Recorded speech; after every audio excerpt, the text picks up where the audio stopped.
UI UX Python నేర్చుకోండి లక్షలు సంపాదించండి. Join quality thought.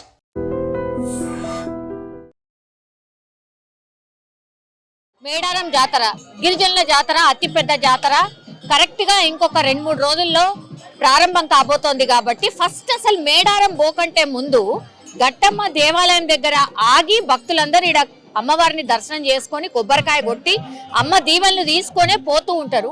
అసలు ఈ ఆనవాయితీ ఎందుకుంది ఏంది మాట్లాడడానికి మనతో పాటు గట్టమ్మ దేవస్థానం పూజారి ఉన్నారు. మనతో పాటు పూజారి గారు, ఎందుకు ఇట్లా గట్టమ్మ దేవస్థానంకి వచ్చినాకనే మేడారంకి ఎందుకు పోతారు భక్తులు? మొదటి మొక్కు గట్టమ్మకి ఎందుకు మొక్కుతారు అంటే మేడారం పోయి 2 సంవత్సరాలకు ఒకసారి మన మొదటి మొక్కు కొబ్బరికాయ కొట్టుకొని పిల్లా జిల్లాతోని మేడారం పోయి చల్లగా రావాలని మొక్కుకుంటారు.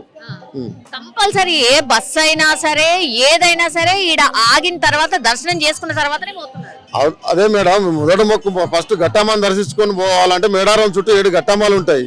ఎట్టించి వచ్చే వల్ల కానీ మొదటి గట్టమ్మ ఈ గట్టమ్మ కనుక ఈ ఏరియా నుంచి తీసుకొని పోయేటప్పుడు మొదటి మొక్కి పోయి చల్లగా పోయి చల్లగా రావాలి. 2 సంవత్సరాలకు ఒకసారి సమ్మక్కకు మొక్కులు చెల్లించుకోవాలి. మొదటి మొక్కు అని కంపల్సరీ కొబ్బరికాయ కొడతారు నాణ్యమతిగా. అమ్మకి ఏం పూజలు జరుగుతాయి మామూలుగా కొబ్బరికాయలు, కోళ్ళు, ఆటలు అన్ని చేస్తాం. మేము ఈడ కూడా చేస్తాం. మేము ఎదురు పిల్ల పండుగ కూడా మొన్న 21 చేసినాం. ఆడ మండ వెలుగు పండుగ ఆడ అంటారు, ఎదురు పిల్ల పండుగ ఈడ అంటారు. ఈడ పండుగ జరుగుతాయి. ఆడ ఈడ సేమ్ కానీ డేట్లు సేమ్ ఉంటాయి, అన్ని సేమ్ ఉంటాయి. ఇప్పుడు ఆడ జాతర అమ్మవారి దగ్గర మేడారం జాతర జరిగినప్పుడు ఈడ గట్టమ్మ దగ్గర ఏం పూజలు చేస్తారు?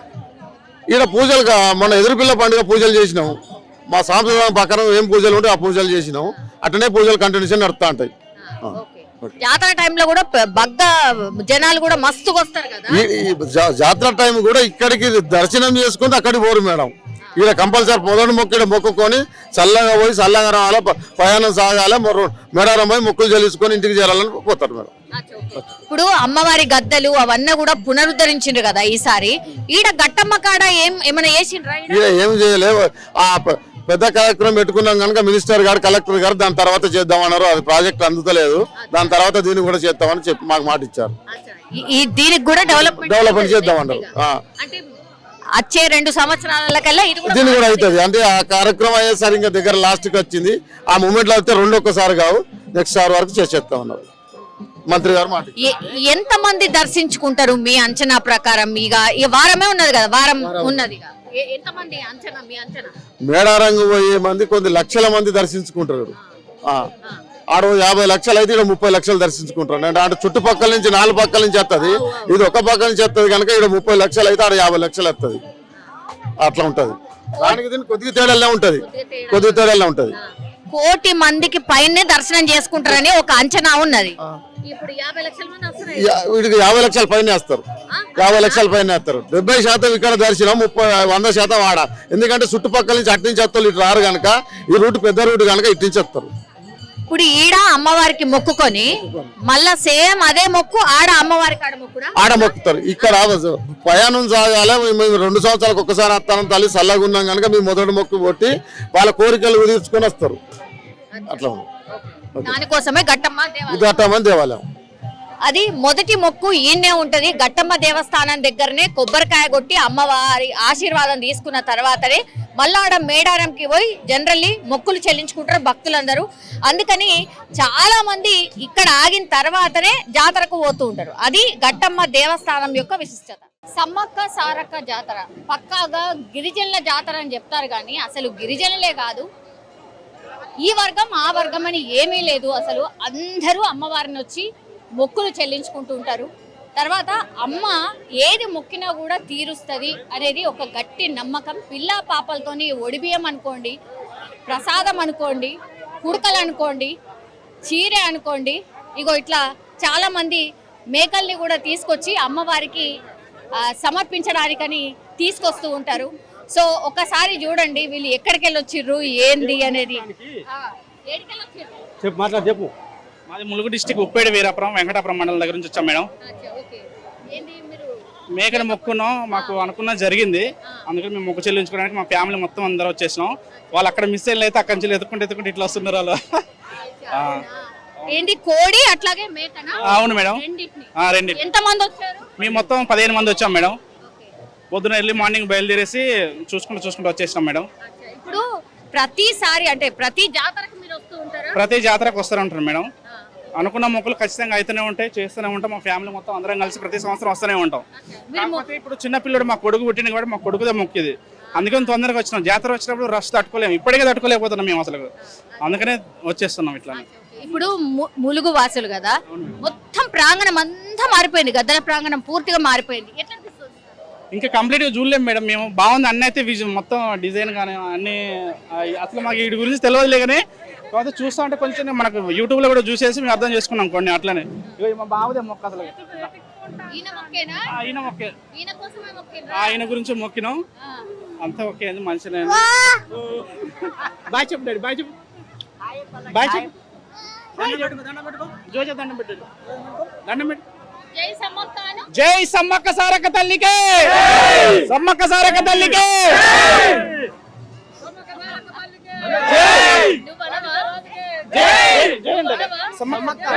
జై అండి. చెప్ప ఏంటి? మేక గోట్. సో ఇట్లా చాలా మంది కూడా మొక్కులు సమర్పిస్తూ ఉంటారు. మీరు చూడండి ఒకసారి మేకని, అట్లాగే కోడిని, ఇగో వీళ్ళందరూ ఫ్యామిలీ మెంబర్స్ అందరూ కూడా కలిసికట్టుగా అమ్మవారి దర్శనం కోసం అని వచ్చిండ్రు. ఇట్లా చాలా మంది ఉన్నారు. వీళ్ళు ఏం లేదు, డేరాలల్లో ఉంటారు అంతే. ఇక 4-5 రోజుల పాటు ఫ్యామిలీ మెంబర్స్ అందరూ అట్లా ఉండిపోతూ ఉంటారు అనమాట. మీరు చూడండి ఒకసారి, ఇది ప్రధాన ప్రాంగణము. ఒక్కసారి చూడండి, ఇది సమ్మక్క ప్రాంగణము. ఇక్కడ చూస్తే సమ్మక్కకు సంబంధించిన ప్రాంగణం. దానికంటే ముందు నా రైట్ సైడ్ ఒకసారి చూడండి, తులాభారం. మనం ఒకసారి వెళ్ళే ప్రయత్నం చేద్దాం.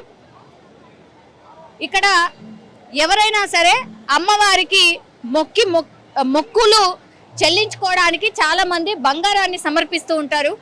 సో బంగారం సమర్పించాలి అని అంటే ఇక్కడికి వచ్చి ఎంత ఎత్తులో బంగారాన్ని సమర్పించాలనుకుంటున్నారు అట్లా సమర్పించి వెళ్తూ ఉంటారు. ఇగో ఇదంతా కూడా మనం చూస్తే ఇది బెల్లం. అట్లాగే ఇందులో మనం ఎవరైనా సరే అంటే మనం కావాలంటే మనం ఇవ్వచ్చు, లేకపోతే పిల్లలైనా ఇవ్వచ్చు. ఏ కోరిక కోరుకొని ఆ బంగారాన్ని ఇస్తాము అని అనుకుంటామో ఆ బంగారాన్ని తీసుకెళ్ళి అమ్మవారికి సమర్పిస్తే సరిపోతుంది. మన మొక్కులు తీరిపోతాయి అనేటువంటి నమ్మకంతోనే చాలా పెద్ద ఎత్తున మొత్తం ఈ 4 గద్దెల దగ్గర ఆ పెద్ద ఈ బంగారం ముద్దలే మనకు కనిపిస్తూ ఉన్నాయి అమ్మవార్ల దగ్గర. ఒకసారి ఇక్కడ చూడండి, అధికారికంగా ఇక్కడనే ఏర్పాటు అంతా చేసిండ్రు. ఈడ బిల్డింగ్ అవుతుంది, ఎంత ఏంటి అనేది కొలిసి అమ్మవారికి తులాభారం వేస్తూ ఉంటారనమాట. సార్ ఇప్పటి వరకు ఎన్ని టన్నులు అమ్మారు? తెలియదు మనకి, ఇంకా తెలియదు సార్. అంటే రోజుకి వచ్చేసి 50 టన్నుల దాకా మినిమం. జాతర మొదలే కాలం కాలే, జాతర మొదలైతే డబుల్ అవుతుంది, ట్రిపుల్ అవుతుంది. బెల్లం ముద్దలు మీ కాడనే ఉంటాయా? అక్కడ అమ్మవారి దగ్గర అమ్మాయి అమ్మవారు తీసుకొచ్చి కాడ పెడతాం. అంటే కేజీ అంటే మనిషిని కాడ పెట్టిన తర్వాత కేజీకి 50 రూపాయలు. అంటే రిసిప్ట్ రాయాలి. ఎన్ని కేజీలు ఉంటే అన్ని 50 ఇచ్చేయాలి. మనం ఒకటి ప్రసాదం ఇస్తాం, వెళ్ళిపోతాం. అంటే ఆ బెల్లం వాళ్ళకి ఇవ్వం మనం, వాళ్ళు ఆ బెల్లం ఇక్కడ ఉంటుంది, ప్రసాదం ఇస్తాం ఒకటి. అంటే వాళ్ళు చిన్న తెచ్చుకుంటారమ్మా. 50 కేలు 60 కేలు కింద అట్లా ఉన్న వాళ్ళకి ఇక్కడ తూకం రిసిప్ట్ రాసుకుంటారు, చిన్న కట్ట తీసుకొని వెళ్ళిపోతారు. సమ్మక్క సారక్క సమర్పించినము అనుకోవాలి, మనసులో అనుకోవాలి. ఎందుకంటే మరి అమ్మ దగ్గర కూడా అంతే మనం, అంతేగా. ఇప్పుడు గద్దెల ప్రాంగణం అంతా మారింది కదన్నా, ఎట్లా అనిపించింది? బాగుంది మేడం, బాగుంది, వస్తుంది, బాగుంది. అంటే చాలా మంది కూడా బాగుంది అనే చెప్తున్నారు.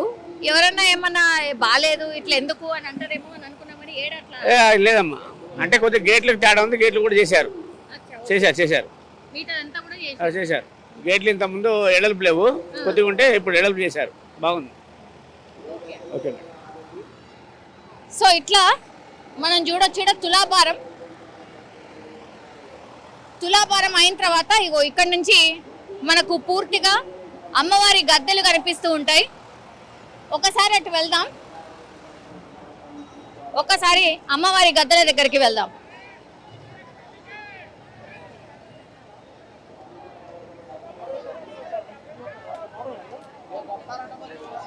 ఫస్ట్ సమ్మక్కకు సంబంధించిన గద్దె దగ్గర మనం ఉన్నాం. ఒకసారి లోపలికి పోదాం. ఇప్పటికే సార్ ఎంతమంది భక్తులు వస్తున్నారు సార్? ఎప్పుడు అంటే మామూలుగా ఈ రోజు రొటేషన్లో అయితే ఒక 50 నుంచి 60 వేల మంది కనుక రావచ్చు. ఇలా తగ్గిండ్రు కదా సార్ కొంచెం? కొంచెం ఈ రోజు తగ్గిండు. నిన్న మొన్ననైతే ఫుల్గా వచ్చాను, ఫుల్ ఉండే. రేపటికెళ్ళి కూడా ఫుల్ అవుతారు. రేపు సండే, ఎల్లుండి మండే హాలిడే అవుతుంది, 26 జనవరి. ఈ 2 days హాలిడేస్ వస్తాయి కాబట్టి ఈ రోజు నుంచి వెళ్ళే ప్యాక్ అయిపోతా అంటారు పబ్లిక్. ప్యాక్ అయిపోయి రేపు ఎల్లుండి ఫుల్లే ఉంటారు. ఇక మెయిన్ జాతర బుధవారం నుండి శనివారం వరకు ఇక కంటిన్యూషన్ ఉంటుంది మేడం. అంటే ఈ 3 అవి 4 7 days 1 week ఖచ్చితంగా ఫుల్ రష్ ఉంటుంది మేడం, ఫుల్ ఉంటుంది. ఓకే, సో ఒకసారి చూడండి. మనం అడుగు పెట్టింది ఇప్పుడు సమ్మక్క గద్దె దగ్గర మనం ఉన్నాం. ఒకసారి ఇక చూడండి ఎంత రష్ ఉందో మనకు స్పష్టంగా కనిపిస్తుంది. ఒకసారి చూడండి. కానీ నిజంగా అంటే భక్తులు కొంచెం తిరిగేలాగానే ఇప్పుడు కనిపిస్తుంది, కానీ రేపటికెళ్ళి మాత్రం ఇట్లుండదు. మొత్తం అసలు ఫుల్ ప్యాక్ అన్నమాట. మొత్తం భక్తులు మాత్రమే మనకు కనిపిస్తూ ఉంటారు. అట్లా అమ్మవారికి బెల్లం సమర్పిస్తూ ఉంటారు. ఒకసారి చూడండి, పెద్దది బెల్లం ముద్ద. ఒకసారి చూడండి, అదొకవేళ అమ్మవారికి సమర్పిద్దాం అనుకున్నా ఇట్లా జస్ట్ ముట్టి మళ్ళీ వాళ్ళకే ఇచ్చేస్తూ ఉంటారు, ఆరు పక్కకు తీసేస్తూ ఉంటారు. ఎందుకంటే అక్కడ అంత స్పేస్ ఉండదు. ఒకసారి చూడండి, ఎప్పటికప్పుడు పోలీస్ వ్యవస్థను ఒకసారి చూడొచ్చు, ఎప్పటికప్పుడు క్లియర్ చేస్తున్నారు. ఒక్కసారి చూడండి, వెళ్ళిపోండి రావండి. ఐఫోన్ పోయింది సార్. ఇక్కడ చెట్టు దర్శనానికి వెళ్ళినాము, ఎవరు తీశారో ఫోన్. చాలా బాధ అనిపిస్తుంది సార్. అమ్మవారి దర్శనానికి వస్తే ఫోన్ పోయింది సార్. కంప్లైంట్ ఇచ్చిర్రా? ఇయ్యలేదు సార్, ఇప్పుడే పోయింది సార్. బాధ అనిపిస్తుంది సార్. అన్ని సీసీ కెమెరాలు ఉన్నాయి, అందరు ఉన్నారు, దొరుకుతుంది. మీరు అమ్మ దగ్గరకు వచ్చి అమ్మ మీద నమ్మకం ఉంచుకోవాలి. అలాగే ఉంచుకుని వచ్చాము. సో ఇట్లా ఓకే, సో ఒక్కసారి చూడండి. సో ఇట్లా ఇంత రష్ లో ఎవరు ఏం చేస్తున్నారో కూడా అర్థం కాదనమాట. అందుకని ఎవరైనా సరే చిన్న పిల్లలు అనుకోండి, లేకపోతే ఇట్లా ఫోన్లు డబ్బులు చాలా జాగ్రత్తగా ఉంచుకోవాలి, లేకపోతే ఇట్లా మిస్ అయ్యే అవకాశం అయితే ఉంటది. ఇది సమ్మక్కది. ఒకసారి సమ్మక్క గద్దె దగ్గర ఒక్కసారి చూడండి, ఆ రష్ ని ఒకసారి చూడండి. ఇప్పుడు ఫస్ట్ సమ్మక్క గద్దె, తర్వాత మనం వెళ్తోంది సారలమ్మ గద్దె దగ్గరికి. ఒకసారి వెళ్దాం.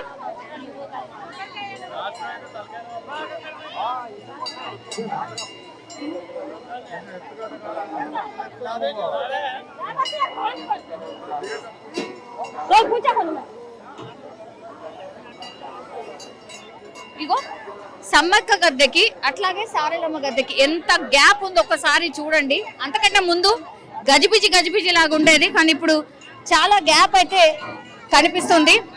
ఒకసారి వెళ్దాం.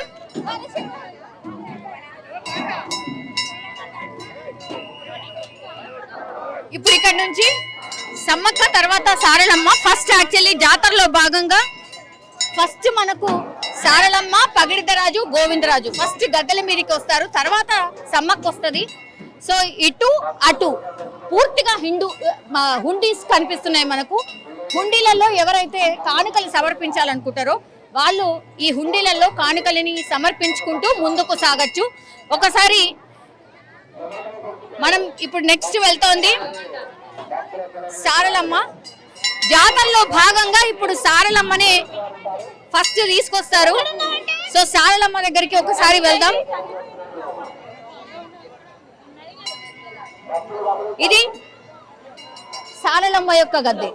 ఒకసారి చూడండి, ఆ కర్రని ముట్టుకుంటే చాలు, ఆ ప్రదేశాన్ని ముట్టుకుంటే చాలు అని భక్తులు ఎంత పెద్ద ఎత్తున అమ్మవారి ప్రదేశాన్ని, అమ్మవారి ఉన్నటువంటి ఆ ప్రాంతాన్ని తాకే ప్రయత్నం చేస్తూ ఉన్నారు. అమ్మవారు కేవలం కుంకుమ రూపంలో ఉన్నా కూడా జస్ట్ తాకితే చాలు, ఆమె బొట్టు పెట్టుకుంటే చాలు అన్నటువంటిది పెద్ద ఎత్తున మనం ఇక్కడ చూడొచ్చు. ఒక్కసారి లోపలికి వెళ్ళి అమ్మవారికి ఒక్కసారి దండం పెట్టుకునే ప్రయత్నం మనం కూడా చేద్దాం. ఒకసారి అమ్మవారిని తాకాలి అని అంటే ఇంత ప్రయాస చేస్తే గాని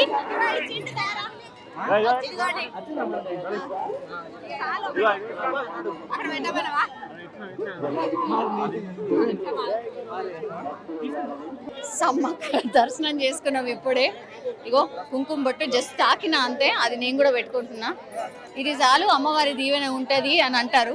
సో ఇది సమ్మక్క, ఫస్ట్ సమ్మక్క తర్వాత సారక్క యొక్క గద్దె దగ్గర మనం దర్శనం చేసుకున్నాం. నెక్స్ట్ ఇప్పుడు పగిడిద్దరాజు సమ్మక్క భర్త పగిడిద్దరాజు గద్దెల దగ్గరికి మనం రాబోతున్నాం. ఒకసారి చూడండి, ఇటు అటు హుండీలు ఉన్నాయి, మళ్ళా కొబ్బరికాయ కొట్టడానికి కూడా ఏర్పాట్లు కూడా చేసిండ్రు. ఒకసారి చూడొచ్చు, ఇది పగిడిద్దరాజు గద్దె. ఒకసారి ముట్టుకునే ప్రయత్నం ఒక్కసారి చేద్దాం. పూజారిగా మీరు చిన్న ఎక్స్పీరియన్స్ అక్కడ నాకు తెలుసు. నాకు అంత ఎక్కువ తెలియదు.